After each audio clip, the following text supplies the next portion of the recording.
देखो किसकी बात कर रहे हैं, एप्लीकेशन, किसकी, एप्लीकेशन ऑफ पीएन जंक्शन। अगर मैं आपसे एप्लीकेशन ऑफ पीएन जंक्शन की बात करता हूं तो बात आती है कई सारी एप्लीकेशन है, जैसे एलईडी और सोलर सेल और फोटो डायोड। अब मैं आपको पहले तीनों चीजें एक साथ दिखा दूं, फिर मैं आगे बात करता हूं। पहले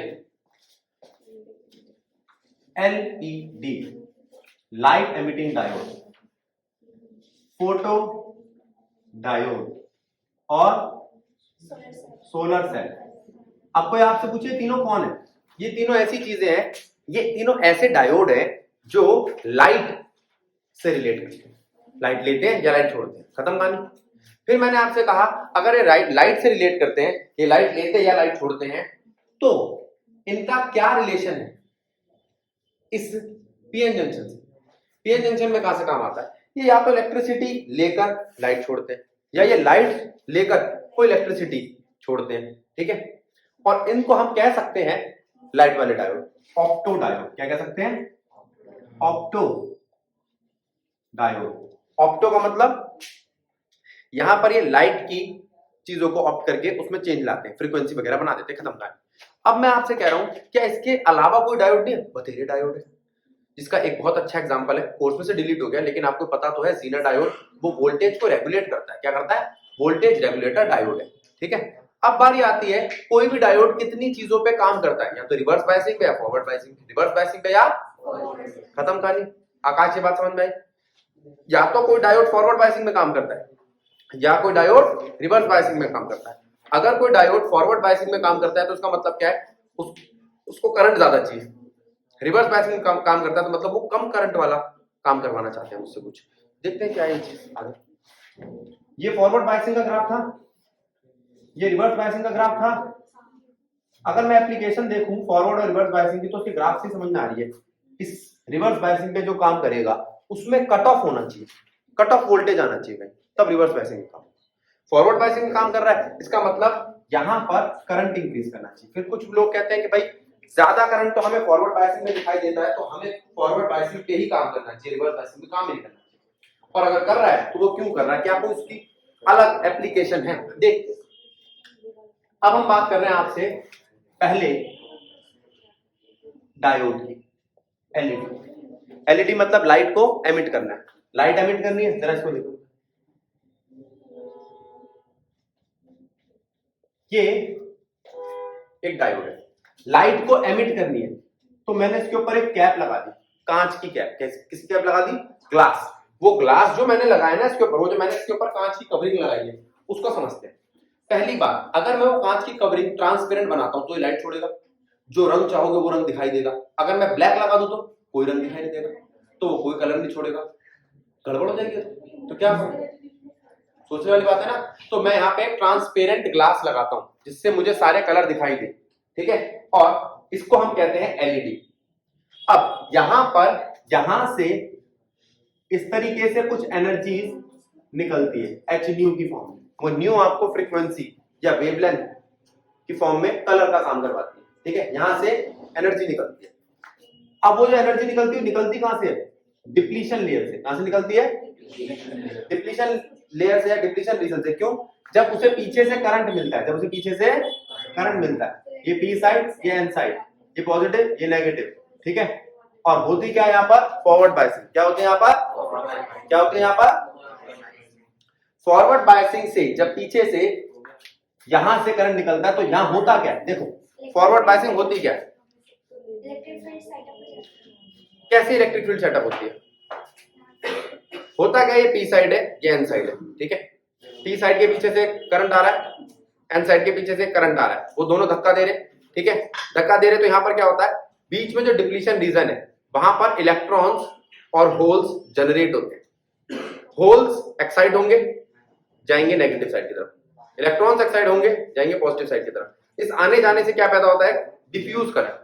और अगर इसका उल्टा हो तो एक और करंट पैदा होता है जिसे कहते हैं ड्रिफ्ट करंट। ड्रिफ्ट का मतलब होता है सडन चेंज। क्या होता है? तो सडन चेंज होता है। हाँ, माइनॉरिटी का करंट है, ठीक है, करंट कम है लेकिन गिना जाएगा, और एक मेजॉरिटी करंट। तो आप कहोगे भैया ये तो आप वर्किंग बता रहे हो, किसकी? Forward biasing. ये एप्लीकेशन थोड़ी हुई, अरे ये काम ही फॉरवर्ड बायसिंग पे करती है, तो इसकी वर्किंग पूछे, कोई पूछे एलईडी की वर्किंग बताओ, तो आप किसकी वर्किंग लिखाओगे? खत्म कहानी। एलईडी की वर्किंग मतलब फॉरवर्ड बायसिंग की वर्किंग, काम खत्म। दूसरी चीज, यहां पर हमें क्या मिल रही है? एक फ्रीक्वेंसी। उस फ्रीक्वेंसी के लिए, या उस फ्रीक्वेंसी की तो हम रेंज नहीं देखते, यहाँ पे एनर्जी की रेंज है। उस एनर्जी के लिए मुझे कैसा मटेरियल चाहिए? वो बोलेगा कि आपको 1.8 से लेके 3.0, वैसे उल्टा बोला जाता है, 3.0 से लेके 1.8 ईवी तक की एनर्जी चाहिए। उस एनर्जी के बीच का मटेरियल हुआ तो अच्छा एलईडी बनेगा। तो क्वेश्चन आता है किस मटेरियल का आप यूज करोगे फैब्रिकेट करने के लिए एलईडी? याद करो, मैंने तुम्हें टेस्ट में दिया था। कोई बच्चा कुछ लिख रहा है, कोई कुछ लिख रहा है, नहीं, आपको जब पूछे किस मटेरियल का आप यूज करेंगे फैब्रिकेट करने के लिए एलईडी, तो आप उसमें उसकी कैरेक्टरिस्टिक बताएंगे, और वो कैरेक्टरिस्टिक किस पे डिपेंड कर रही है? एनर्जी पे। किस पे डिपेंड कर रही है? क्लियर? अच्छा, एलईडी समझ में आ गई, ये वाली बात समझ में आ गई, ठीक है। अगर मैं आपसे बात करूं इस चीज की, ये तो यहां से एक एनर्जी निकली, उस एनर्जी से फ्रीक्वेंसी निकलेगी। अगर अलग अलग फ्रीक्वेंसी है तो अलग अलग कलर होगा, तो इसका मतलब रेड कलर की अलग फ्रीक्वेंसी होगी, येलो कलर की अलग फ्रीक्वेंसी होगी, ठीक है, उनके लिए एनर्जी भी अलग अलग होगी। तो उसके लिए मैंने क्या किया, अगर मैं एक वो लेता हूं कॉम्बिनेशन, यहाँ पर गैलियम आर्सेनिक का ले रखा है ना बेटा, गैलियम आर्सेनिक और फास्फोरस, एनसीईआरटी ने रेड कलर के लिए दिखाना जरा, देखो एनसीईआरटी एक एग्जांपल ले रही है आपके लिए,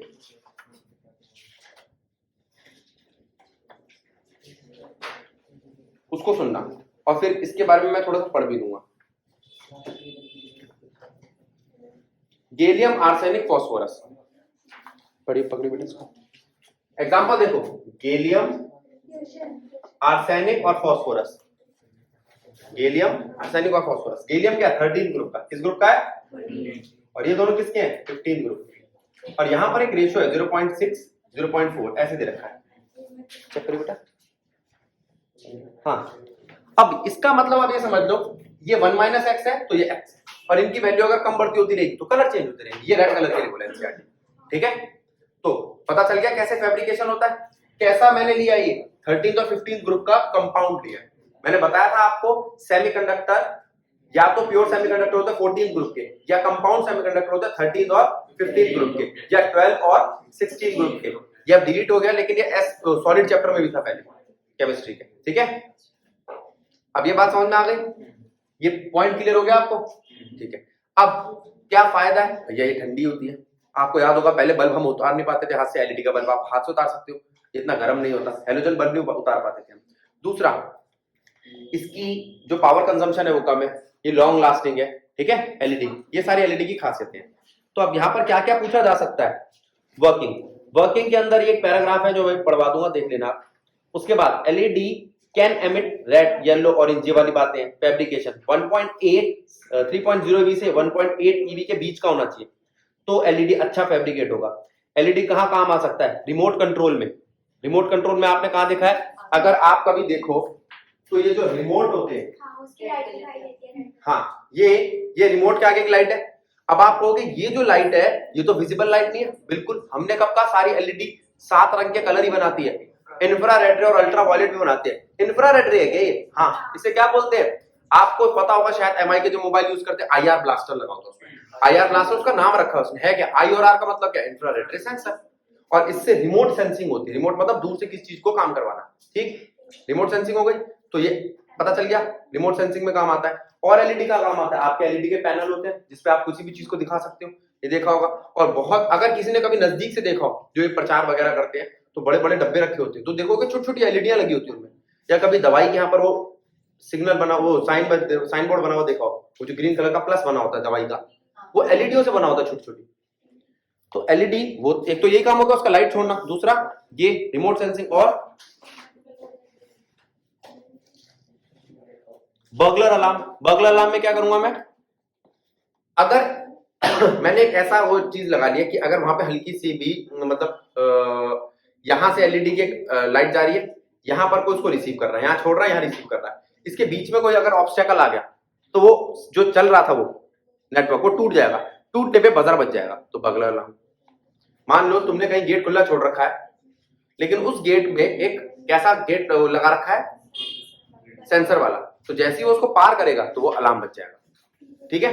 या आपने किस चीज को रख रखा है, उसको छुओगे तो अलार्म बच जाएगा, या यूं कर रखा है कि उस पर लाइट पड़ रही है, वो सेंसर रिसीव कर रहा है, उसको हटा दिया तो सेंसर काम करना बंद कर देगा, तो फिर क्या करेगा, किसी चीज को बचा देगा, अलार्म बच जाएगा। तो ये चीज है, ठीक है। और ये छोटी मोटी बातें बता दी, ठीक है। अब मैं इसकी वर्किंग सुनवा रहा हूं, जरा ध्यान से सुनो बेटा, यहां से पढ़ना है बैलेंस, सेकंड पैराग्राफ तेज पढ़िए थोड़ा लाओ, सुनो। When a diode is forward biased, electrons are sent from N to P, where they are minority carriers, and holes are sent from P to N, where they are minority carriers. At the junction boundary of concentration of minority carriers increases compared to the equilibrium concentration. अब रुक जा, वही बोला है इसने, electron कहां से जाते हैं N to P, और होल कहां से जाते हैं P to N, वही हो रहा है। हाँ आगे। That is when there is no bias. Thus, at the junction boundary on either side of the junction, excess minority carriers are there, which recombine with majority carriers near the junction. On recombination, the energy is released in the form of photons. Photons with energy equal or slightly less than. अब वो कह रहा है जब ऐसा होता है तो इस प्रोसेस में जो इलेक्ट्रॉन आते जाते हैं तो एनर्जी रिलीज होती है, और एनर्जी किस फॉर्म में रिलीज होती है, फोटोन की फॉर्म में, और वो आपको लाइट की फॉर्म में दिखाई देती है, ठीक है। अब ये बात समझ में आई आपको, आगे। Photons with energy equal to or slightly less than the band gap are emitted when the formed current of the diode is small. The intensity of light emitted is small. As the forward current increases, intensity of light increases and reaches a maximum. Further, increase in the forward current results in decrease of light intensity. LEDs are biased such that the LED light emitting efficiency is maximum.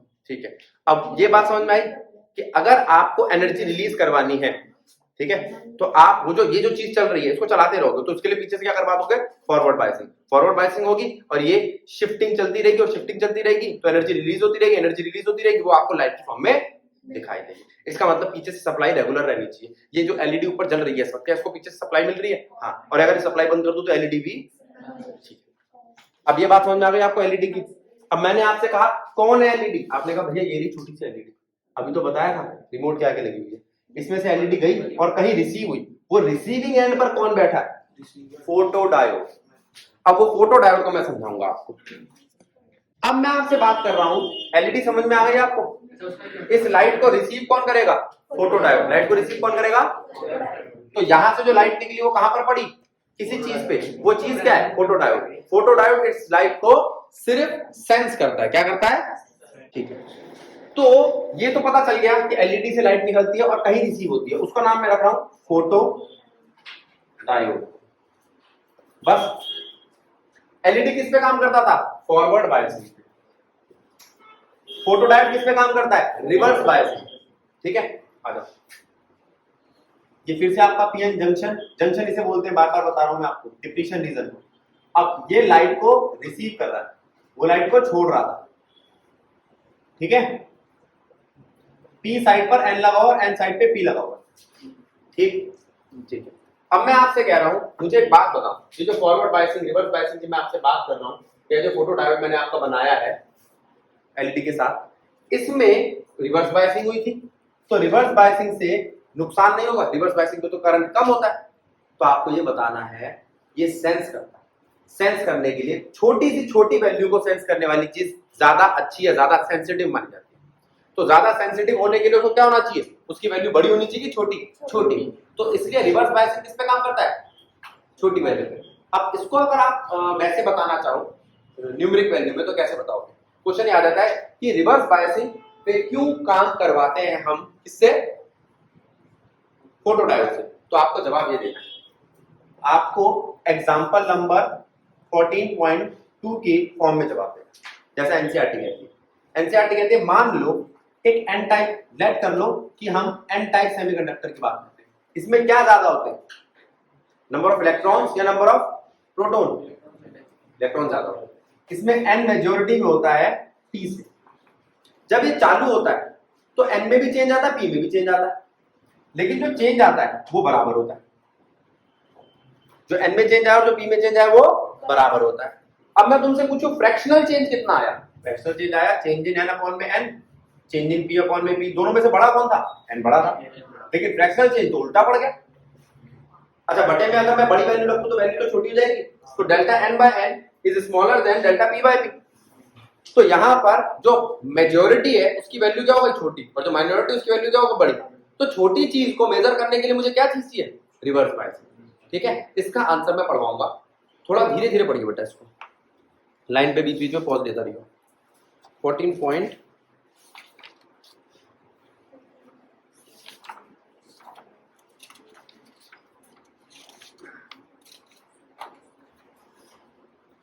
6 है बेटा, 14.2 14.6। देखिए जरा एक बार question को, अब सुनो ये क्या कह रहा है, देखो बोल। In a Zener regulated power supply, a Zener diode with VZ is equal to 6.0 volt. 14.6 सुनो, Zener डायोड तो कोर्स में नहीं। The current in the forward bias is known to be more milliampere than the current in the reverse bias. हाँ, वो कह रहा है forward bias में तो करंट ज्यादा होता है, किससे? रिवर्स बायस से। तो हम फॉरवर्ड बायस में क्यों नहीं डील करते, रिवर्स बायस में डील क्यों करते हैं? What is the reason then to operate the photodiodes in the reverse bias? बताओ answer. Consider the case of an N-type semiconductor. N type semiconductor case consider करो। Obviously, the majority carrier density is considerably larger than the minority hole density. ठीक है, तो यहाँ पर majority किसकी है? N की, ठीक है, और होल की कम है, ठीक है। On illumination, let the excess electrons and holes generated be delta n and delta p respectively. ठीक है, जब लाइट इस पे इल्यूमिनेट होगी, जब इस पे लाइट पड़ेगी, तो वहां पर पीएन जंक्शन पर, जो पीएन का बीच का जंक्शन है जहां पर लाइट पड़ती है, जिसे डिप्लीशन रीजन बोलते हैं हम, उस पर इलेक्ट्रॉन्स और होल जनरेट होने लगेंगे। ठीक है, आगे N dash is equals to n plus delta n. N dash एक ऐसी वैल्यू है जिसको कह रहा है एन प्लस डेल्टा एन।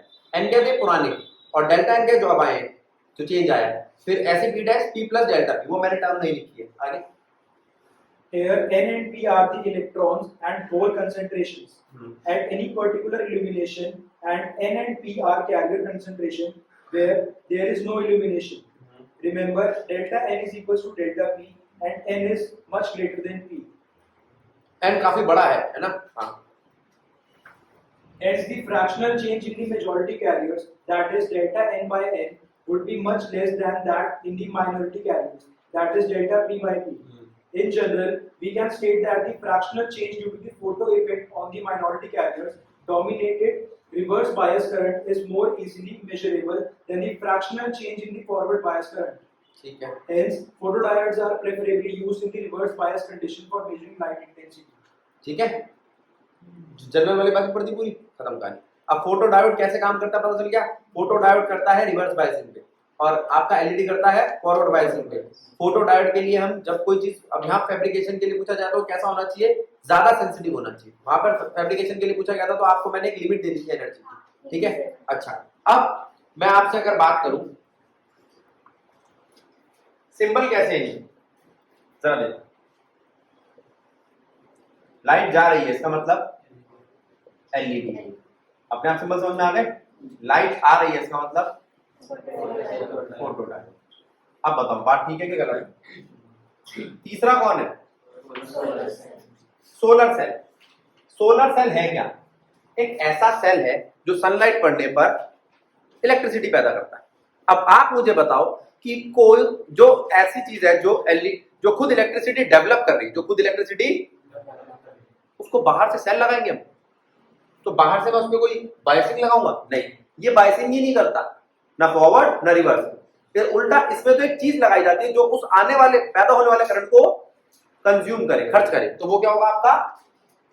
ये है आपका सोलर सेल, और यहां क्या लगाया मैंने? रेजिस्टेंस। ये सोलर सेल दिखता कैसा है? अब सोलर सेल बना रहा हूं,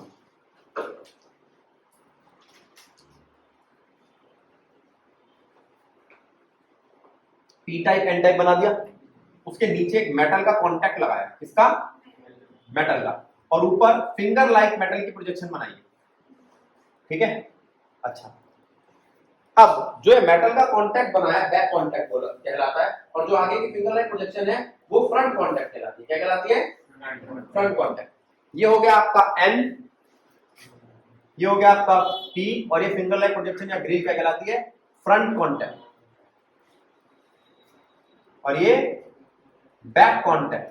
कोई आपसे पूछे ये फ्रंट कॉन्टैक्ट बैक कॉन्टैक्ट क्या है? एक सेल है। कभी आपने पेंसिल सेल देखा है? वो जो सेल होता है उसके अंदर कार्बन की रॉड होती है, केमिकल्स होते हैं, लेकिन बाहर क्या होता है? अब मैं आपको एक बात बताऊं, इसके साइड में ये मेटल होना जरूरी नहीं। आपने देखा होगा जो सस्ते वाले सेल होते हैं उनमें गत्ता लगा होता है, गत्ता हार्ड कार्ड होता है, ठीक है, उसके ऊपर ये इसकी जो आपकी प्रमोशन की होती है लगा देते हैं। लेकिन इसके ऊपर की टिप किसकी होती है? मेटल की। इसके नीचे की टिप किसकी होती है? मेटल की। मेटल कांटेक्ट नहीं होगा तो करंट पास कहां करोगे? कंडक्ट करना है ना, किसी चीज को जलाना है ना, तो ऊपर नीचे तो मेटल होना चाहिए। फिर ऊपर फिंगर लाइक प्रोटेक्शन क्यों बनाई? अच्छा खासा मेटल लगाते, बढ़िया करंट कंडक्ट कराते। सन कैसे उसकी जो सरफेस है पीएन की वो एक्सपोज्ड कैसे होगी? सन के सामने एक्सपोज होगी तभी तो उस पे लाइट पड़ेगी और उसमें से इलेक्ट्रॉन वगैरह जनरेट होंगे, इसलिए उसको 80 to 85% खुला रखा जाता है। ये तो लगा दे, यहाँ पर क्या है? खुली जगह, लाइट पड़ेगी, जनरेट होगा पी और एन, फिर वही होगा। इसके लिए इसने 3 स्टेप बोल दिया एनसीईआरटी ने, बड़ा अच्छा बोला कि यहाँ पर इलेक्ट्रॉन और होल जनरेट होते हैं फिर सेपरेट होते हैं, ठीक है। अब इसका पूरा पैराग्राफ पढ़वाऊंगा, धीरे धीरे जरा सुनना उसको।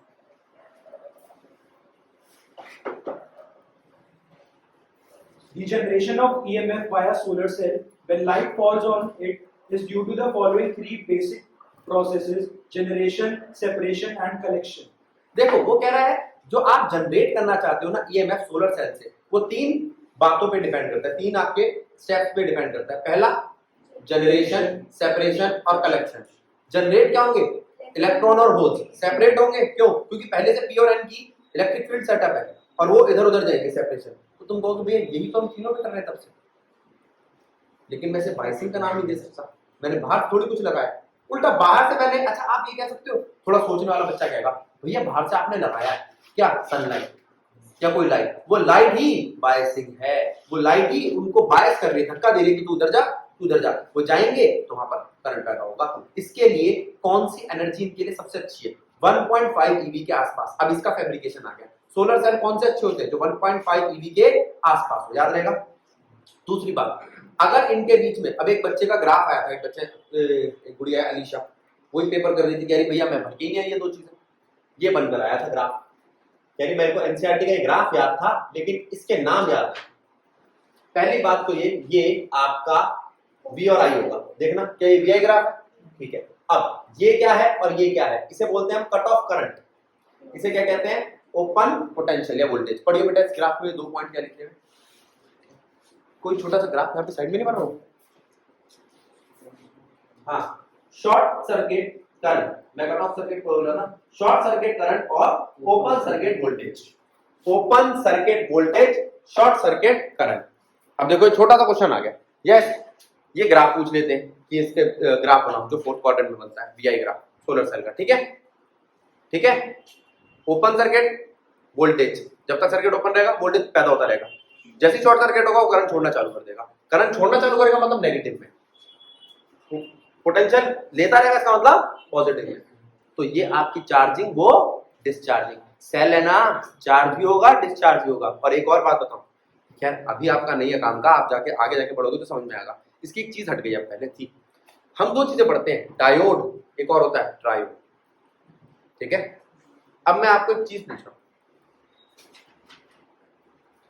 आप में से कई बच्चों ने कुछ चीजें देखी होंगी ऐसी, या जैसे मान लो आप मोबाइल ही ऑपरेट करते हो, मोबाइल में कुछ चीजें ऐसी हैं जो खुद चलती हैं, आप उनको खुद नहीं चलाते, वो खुद चलती है, उसे बोलते हैं हम एक्टिव डिवाइस या एक्टिव स्विच, ठीक है। और एक होती है पैसिव, आपके कहने में चलती, ठीक है, कॉल खुद ब खुद हो जाती है। लेकिन जैसे आप मोबाइल को अपने सामने लाते हो, सेंसर क्या करता है? खुद ही सारी लाइटें जला देता है, वो क्या है? एक्टिव। और ये क्या है? कॉल के लिए कोई स्विच ऑन ऑफ, परमिशन, जब परमिशन मांगे तो ट्रायोड। ट्रायोड के 2 तो वही डायोड है, तीसरा क्या है? परमिशन, समझ गए? तो ट्रायोड में आगे जाके अब नहीं कोर्स से निकल गया, वो एमीटर कलेक्टर और वो था पहले है। तो ट्रायोड ये क्या है? एक्टिव डिवाइस है। हाँ, एक्टिव डिवाइस मतलब अगर सोलर सेल में मैंने एक ना पैनल बनाया, सोलर पैनल, नीचे क्या लगा दिया? एलईडी। ये गांव में कोई बहुत बड़ी डिवाइस नहीं है, ठीक है, या आप अपने घर पे भी लगा सकते हो। मान लो आपने कहा कि भैया हमने जो छत है ना, अपनी छत पे एक सोलर पैनल लगा रखा है, थोड़ा महंगा पड़ता है लेकिन उससे इलेक्ट्रिसिटी बच रही है, वही कॉस्ट कटिंग हो जाएगी। अब वो क्या होता है, हम माँ छत पे खेलते हैं तो तुम ये देखोगे कि वो रोज रात को जल जाता है। हाँ, आप जलाते हो, स्विच नहीं होगा उसमें, नहीं, वो खुद ब खुद जल जाती है पैनल। हाँ, अब क्या हुआ, किसी दिन ना बारिश का मौसम हो गया, वो तब भी जल गया। तो इसका मतलब जब तक उसमें सनलाइट आ रही हो क्या करता है, चार्जिंग। जहां सनलाइट बंद हुई, डिस्चार्ज। उसके लिए कोई खटका थोड़ी है।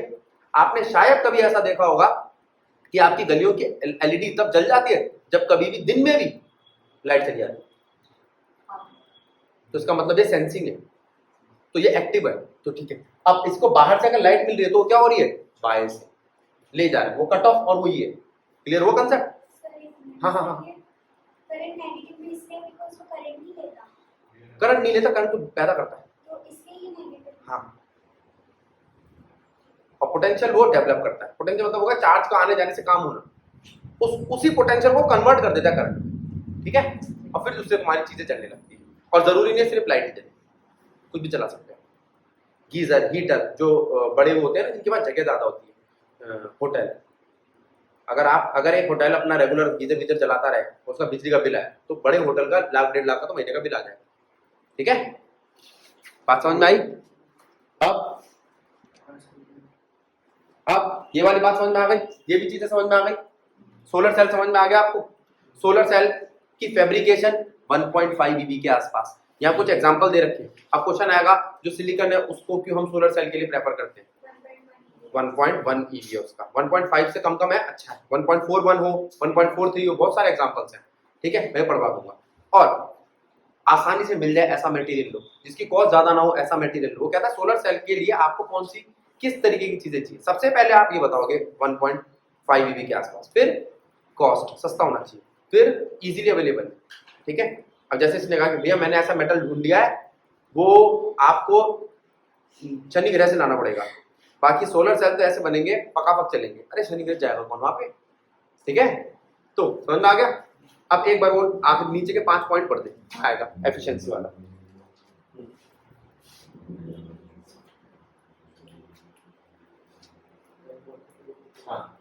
The important criteria. सुनो, The important criteria for the selection of a material for solar cell fabrication are: first, band gap band gap मतलब वो कितना रेंज होनी चाहिए उसकी, ठीक है। 1 to 1.8 EV, 1 to 1.80, मेरे हिसाब से 1.5 का सबसे बढ़िया होता है। आगे, high optical absorption 10⁴ per centimeter. ठीक है।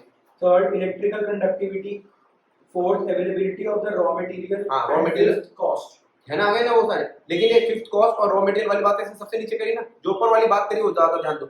ये ऑप्टिकल एक्टिविटी बहुत इंपॉर्टेंट पॉइंट है, जो उस पर लाइट पड़ रही है उस पर काम ज्यादा करे वो, क्योंकि लाइट से तो बनाना है। अब इसके पीछे एग्जांपल के तौर पे इसके क्वेश्चन बना, उसको देखो, सुनो इसका क्वेश्चन और आंसर पढ़ बेटा, धीरे धीरे पढ़िए। हाँ हाँ हाँ, GA है, क्या है, gallium arsenic. Why are silicon and gallium arsenic are preferred materials for solar cells? Solution: the solar radiation spectrum received by us is shown in figure 14.26. ठीक है। The maxima is near 1.5 EV. For photo excitation, HV is greater than EG. Hence, semiconductor with band gap 1.5 EV or lower is likely आ गया, 1.5 EV या उससे कम वाले अच्छे होते हैं। हाँ, are likely to give better solar conversion efficiency. Silicon has EG 1.1 EV, while for gallium arsenic it is 1.4 something, 1.53 EV. 1.53 EV। In fact, gallium arsenic is better in क्यों? spite of its higher band gap than silicon because of its relatively higher absorption coefficient. क्योंकि इसकी वो जो बताया था ना, वो absorptivity, वो जो लाइट को एब्जॉर्ब करने की ऑप्टिकल कंजम्पशन वाली बात है, वो अच्छी है, ठीक है। We can use only the high energy component of the solar energy for photo conversion, and a significant part of energy will be of no use.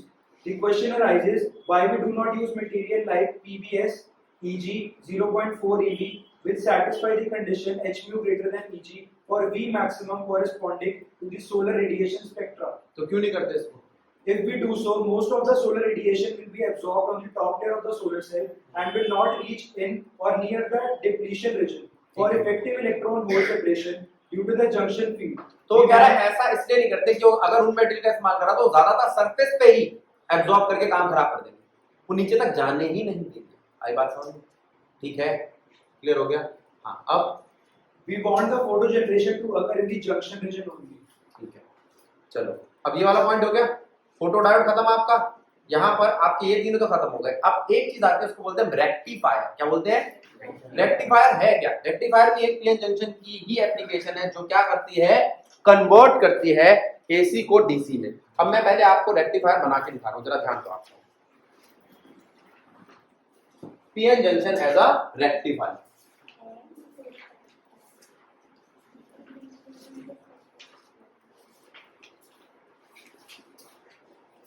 देखो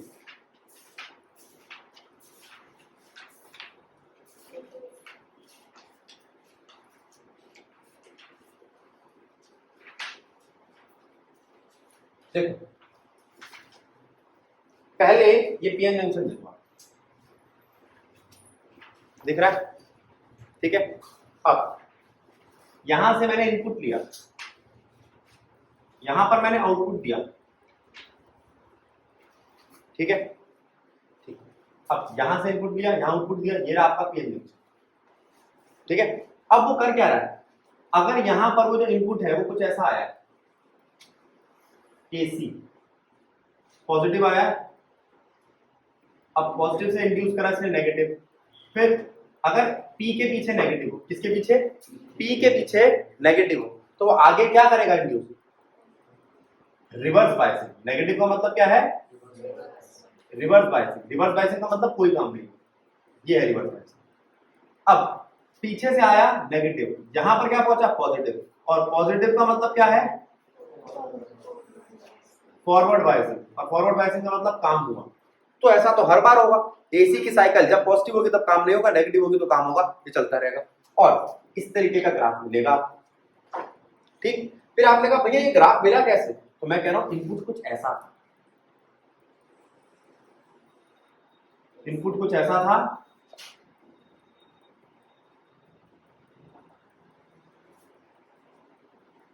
जब जब पॉजिटिव था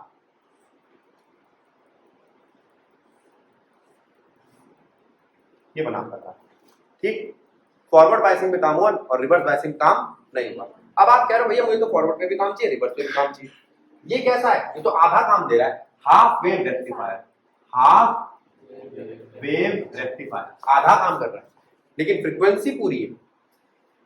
अगर आप इसको दूसरे वाले रेक्टिफायर में कन्वर्ट करते हो, फुल वेव रेक्टिफायर, तो फ्रीक्वेंसी डबल हो जाती है। फुल वेव रेक्टिफायर तो फ्रीक्वेंसी डबल हो जाती है। क्यों? देखो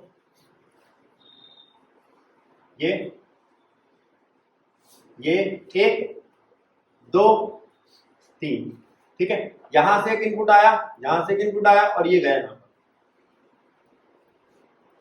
ये क्या है? Load register.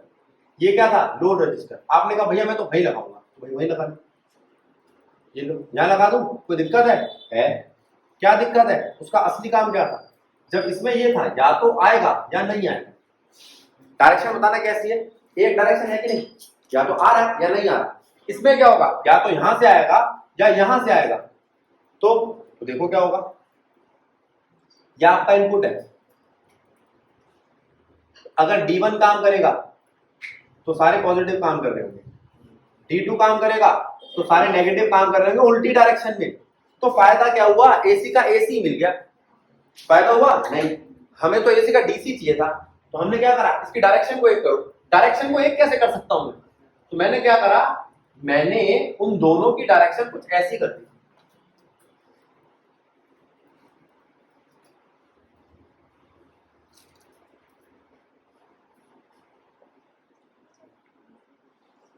इससे और इससे दोनों से यूं आ रहा है, और लोड रजिस्टर यहां लगा दिया, D1 D2 दिख रहा है, लोड रजिस्टर दिख रहा है।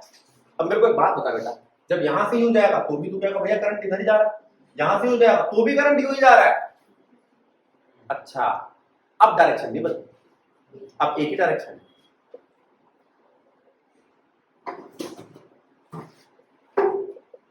D1 पॉजिटिव पे काम कर रहा है, D2 नेगेटिव पे काम कर रहा है, दोनों को जोड़ दो तो आपको मिल गया क्या? डीसी।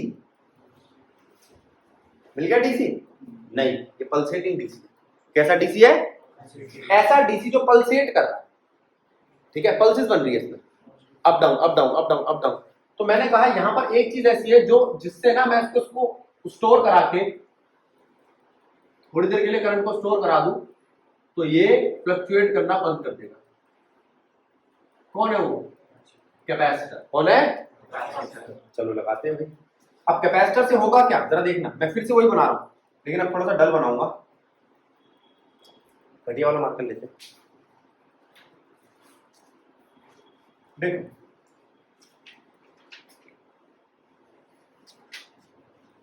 ठीक है, अब होगा क्या, जब ये चार्ज होगा ये ऊपर जाएगा तो इसके साथ कैपेसिटर भी चार्ज हो जाएगा, लेकिन कैपेसिटर को डिस्चार्ज होने में टाइम लगता है।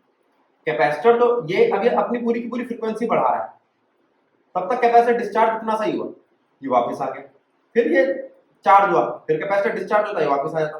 कैपेसिटर को डिस्चार्ज होने में टाइम लगता है, इसलिए इसकी वेव कभी गिरी नहीं। तो ये ऐसे हुआ, ऐसे हल्का सा डिस्चार्ज होता है इतने में तो वापस खड़ा हो जाता है, क्योंकि फ्रीक्वेंसी कितनी है 1/50। फिर वो हल्का सा डिस्चार्ज होता है, फिर वो आ जाता है। तो ये ऑलमोस्ट सीधी लाइन बन गई। कैसे बन गई? लगभग सीधी लाइन बन गई। और ये क्या बना आपका? अब ये डीसी है।